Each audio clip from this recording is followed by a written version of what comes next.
बिस्मिल्लाहिर्रहमानिर्रहीम।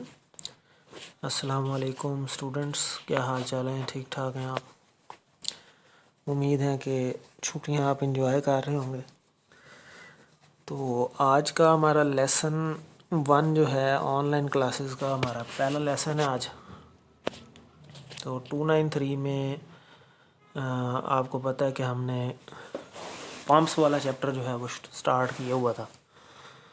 तो पंप्स के अंदर थोड़ी सी मैं रिवीजन करवा देता हूँ पहले कि पंप्स में अभी तक हमने क्या स्टडी किया था। पंप्स में अगर आपको याद होगा तो हमने थोड़ा सा स्टडी किया था पंप्स की टाइप्स के बारे में। और पंप्स की टाइप्स को स्टार्ट करने से पहले जो है वो हमने हेड्स को डिस्कस किया था कि टाइप्स ऑफ हेड्स। तो प्रेशर को हमने डिस्कस किया था सबसे पहले कि प्रेशर और हेड में क्या डिफरेंस है। तो प्रेशर और हेड में आपको डिटेल में बताया था कि प्रेशर हम जैसे फिज़िक्स में पढ़ते रहे हैं कि force per unit area is called pressure, और हेड जो है वो जब हम हाइट की फॉर्म में प्रेशर को लेते हैं तो that is called head. Head की बहुत सारी टाइप्स हैं जो हमने डिस्कस की हैं ऑलरेडी। सक्शन हेड है, डिस्चार्ज हेड है, वेलोसिटी हेड है। जिस तरह एनर्जी की फॉर्म्स होती हैं, किनेटिक एनर्जी है, पोटेंशियल एनर्जी है, फ्रिक्शन एनर्जी है। इसी तरीके से हमने आगे उसके बाद हमने डिस्कस किया था पंप्स की टाइप्स को। जो जर्नल टाइप्स हैं वो पंप की 2 ही हैं। रेसिप्रोकेटिंग मेन है जिसको पॉजिटिव डिस्प्लेसमेंट पंप्स भी कहते हैं, और डायनामिक पंप्स भी इनको बोला जाता है। एक नाम इनका डायनामिक पंप्स भी है जो कि शायद आपकी किताब में नहीं लिखा हुआ। और एक जो है वो दूसरे जो है वो सेंट्रीफ्यूगल है। यही मेन 2 टाइप्स यही हैं। डायनामिक के आगे फिर 2 टाइप्स हैं, रेसिप्रोकेटिंग और रोटरी। रेसिप्रोकेटिंग में पॉजिटिव डिस्प्लेसमेंट हैं जिसकी आगे फिर 3 टाइप्स हैं, पिस्टन, प्लंजर और डायाफ्राम। पिस्टन को हमने डिस्कस किया था थोड़ा सा डिटेल के अंदर कि जिसमें हमने पिस्टन को सिंगल एक्टिंग और डबल एक्टिंग हमने डिस्कस किया हुआ है ऑलरेडी।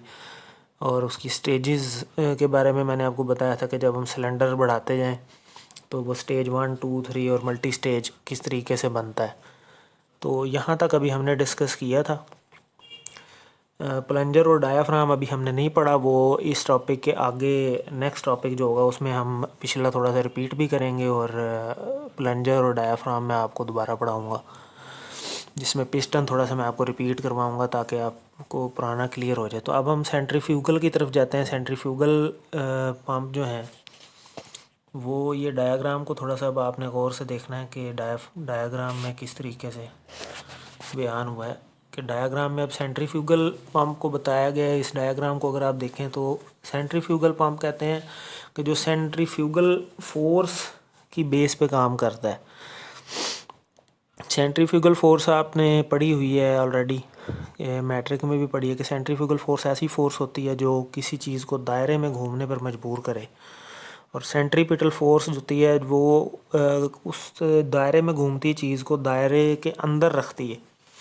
सेंट्रीफ्यूगल बाहर की तरफ लेके जाती है, सेंट्रीपिटल जो उसको दायरे के अंदर रखती है।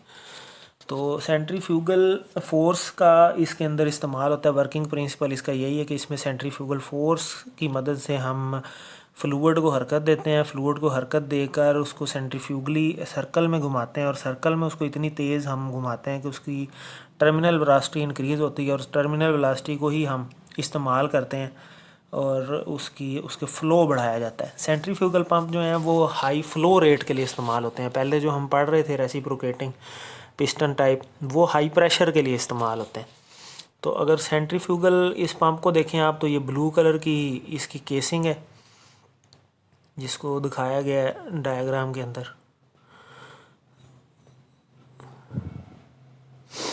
और रेड कलर का जो है ना ये अंदर इम्पेलर है। और ये ब्लू में देखें, ग्रीन में सॉरी, कि सक्शन साइड लिखी हुई है। जैसे मैंने सक्शन हेड पढ़ाया था तो वाटर या कोई भी फ्लूइड जो है वो इधर से एंटर होगा, और ये रेड पोर्शन जो है इम्पेलर जो है वो तेज़ी से घूमेगा। जब तेज़ी से घूमेगा तो इसके अंदर क्या होगा कि इसके अंदर पानी जो है वो बाहर निकलने की कोशिश करेगा साइडों पे, यानी सेंट्रीफ्यूगल फोर्स की वजह से। और ये ग्रीन लाइन देखें यहाँ पे प्रेशर साइड, या इसको यहाँ से आउटलेट होगी यहाँ से बाहर की तरफ। यहाँ से जब आउटलेट बाहर की तरफ होगी तो यानी घूमता घूमता पानी जब साइडों पे आएगा इम्पेलर के तो ऑटोमेटिकली अंदर से वो इस साइड से बाहर निकलेगा। तो अगर आप देखें तो एक जगह ये है और एक जगह ये है, तो ये 90 डिग्री का एंगल बनता है इस जगह पे, 90 डिग्री का। तो जब भी सेंट्रीफ्यूगल पंप को देखना हो तो उसकी पहचान ही यही है कि 90 डिग्री का एंगल बन रहा होता है। जैसे कि एक और डायग्राम आगे आपको दिखाता हूँ, जैसे कि ये एक डायग्राम है, ये एक सेंट्रीफ्यूगल पंप लगा हुआ है। तो सेंट्रीफ्यूगल पंप में जैसे मैंने कहा कि 90 डिग्री का एंगल बनता है। तो ये देखें कि ये इसकी सक्शन साइड है, इस तरफ से पानी एंटर होगा और इस तरफ से आउट होगा, यानी परपेंडिकुलर। तो ये देखें ये 90 डिग्री का एंगल बन जाता है। तो वापस उस डायग्राम पे आ जाते हैं। ये है सेंट्रीफ्यूगल पंप। इसमें ये जो जहाँ से वाटर या कोई भी फ्लूइड इन होगा उसे हम सक्शन साइड कहते हैं, ये डिस्चार्ज साइड कहते हैं। और ये जो सक्शन साइड है इसको इम्पेलर आई भी बोलते हैं, कि इम्पेलर यानी आँख, इम्पेलर की आँख। ये रेड में लिखा भी हुआ साइड पे इम्पेलर। इम्पेलर के अंदर यहाँ पे लेफ़्ट साइड से यहाँ से एंटर होगा पानी और परपेंडिकुलरली ऊपर से निकलेगा। ये बाकी वाला जो पोर्शन है इसको डायाफ्राम केसिंग कहते हैं। और ये ओवरऑल इसकी डायग्राम है। अब ये नेक्स्ट डायग्राम के ऊपर आप आ जाएं। नेक्स्ट डायग्राम के अंदर अगर आप देखें तो वही डायग्राम है, ऑलमोस्ट ब्लैक एंड वाइट में बनाई गई है। ये दरमियान में देखें डॉटेड लाइन लगी हुई है। डॉटेड लाइन जो है वो रिप्रेजेंट कर रही है पंप सेंटर लाइन को, जैसे मैंने पहले एक डायग्राम में आपको बोर्ड पे भी समझाया था। तो नीचे यहाँ कहीं से सक्शन हो रही है, इस जगह से यहाँ से लेके यहाँ तक ये सक्शन हेड है। और ये ऊपर एक लेवल है जहाँ तक वो पानी जा रहा है। और यहाँ से लेके यहाँ तक जो है ये डिस्चार्ज हेड है। ये सक्शन हेड है और ये डिस्चार्ज हेड है, ये जो है वो सक्शन हेड हो गया। इसी तरह ये इम्पेलर आई है, जैसे कि पिछली डायग्राम में आया था। ये इम्पेलर आई है जहाँ से सक्शन होगी। अब सक्शन होगी कैसे? होगी ऐसे कि जब इम्पेलर तेज़ी से घूमेगा, ये रेड वाला जो इम्पेलर है जब ये तेज़ी से घूमेगा तो ऑटोमेटिकली इसकी साइडों पे अंदर जो वाटर होगा वो ऑटोमेटिकली बाहर निकलने की कोशिश करेगा। जब ये बाहर निकलने की कोशिश करेगा तो यहाँ जो पीछे पानी था वो ख़त्म हो जाएगा, क्योंकि वो आगे चला गया। और पिछली जब खला पैदा होगी तो ऑटोमेटिकली वहाँ वैक्यूम क्रिएट होगा और वो ऑटोमेटिकली बाहर से जो पानी होगा वो वहाँ से खींचने की कोशिश करेगा, तो सक्शन क्रिएट होगी। इसीलिए इसको यहाँ पे सक्शन साइड बोला जाता है। नेक्स्ट आ जाए डायग्राम, ये वही डायग्राम है, इसको लेबल किया हुआ है 1 2 3 4। ये सारे पार्ट्स हैं। ये बड़ा इंपॉर्टेंट क्वेश्चन है पेपर के लिहाज से कि सेंट्रीफ्यूगल पंप की लेबलिंग जो है वो आ जाती होती है पेपर के अंदर। आपकी बुक के अंदर भी आई थिंक ये डायग्राम बनी होगी, अगर नहीं बनी हुई तो यहाँ से नोट फरमा लें।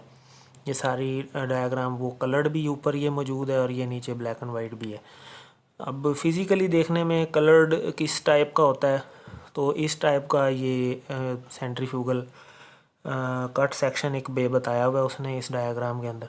तो अगर आप गौर से देखें तो यहाँ पे अगर आपको नज़र आएगा कि ये इम्पेलर शाफ्ट है जिसके साथ ये इम्पेलर लगा हुआ है।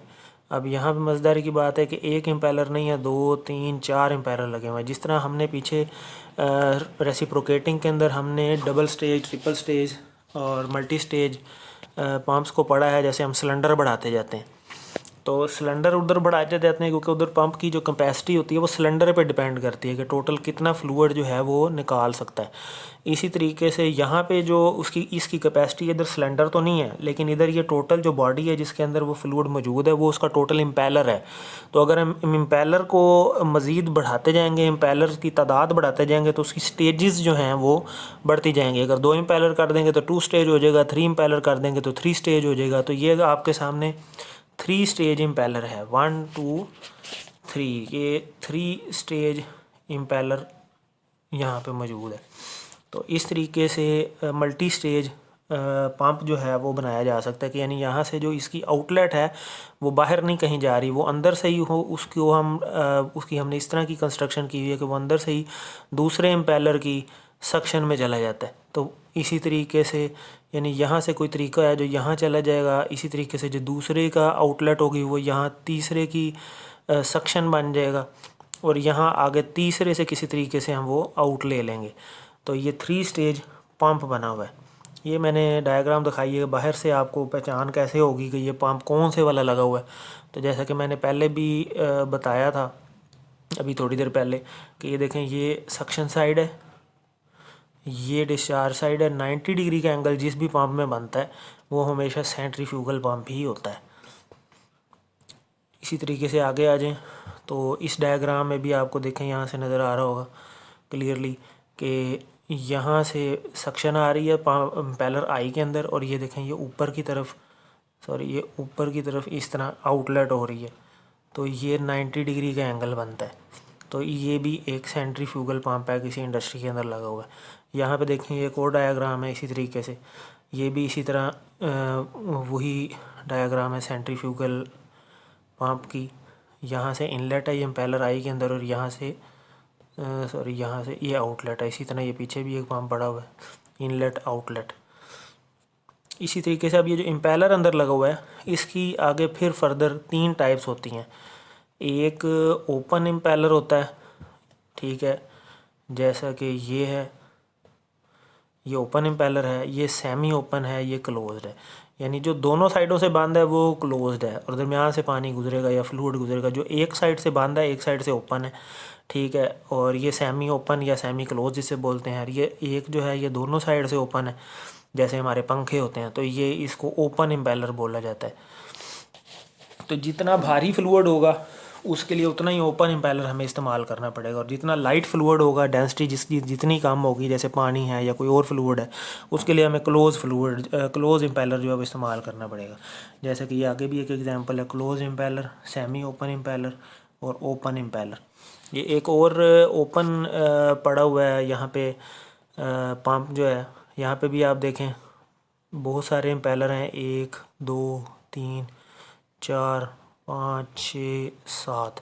तो 7 स्टेज ये है। जितनी स्टेजें बढ़ाते जाएंगे उतना ज़्यादा जो है ना उसका प्रेशर भी बढ़ता जाता है, क्योंकि प्रेशर किस पे डिपेंड करता है कि एक स्टेज से सक्शन हुई और दूसरे से बाहर हो गई, ये फ्लूइड आया और एक स्टेज से बाहर निकल गया, तो इसे तो हम सिंगल स्टेज बोलेंगे। तो जो भी प्रेशर बना वो एक स्टेज के अंदर ही बना।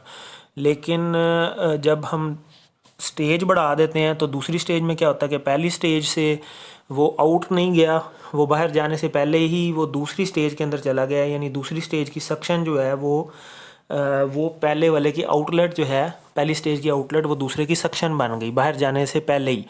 तो जितना प्रेशर पहली स्टेज ने बनाया था वो दूसरी को बना बनाया मिल गया सक्शन में ही। इसी तरह दूसरी ने जो प्रेशर बनाया इसी तरह वो तीसरी की सक्शन में चला जाएगा। तो ये 7 स्टेज आपके सामने नज़र आ रहा है आपको एक सेंट्रीफ्यूगल पंप।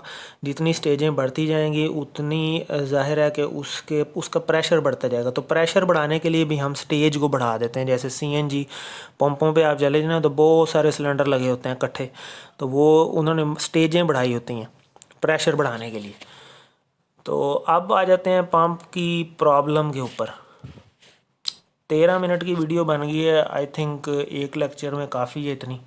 बाकी अभी ये लेक्चर पढ़ा है तो इंशाल्लाह नेक्स्ट लेक्चर जो होगा उसमें हम डिस्कस करेंगे।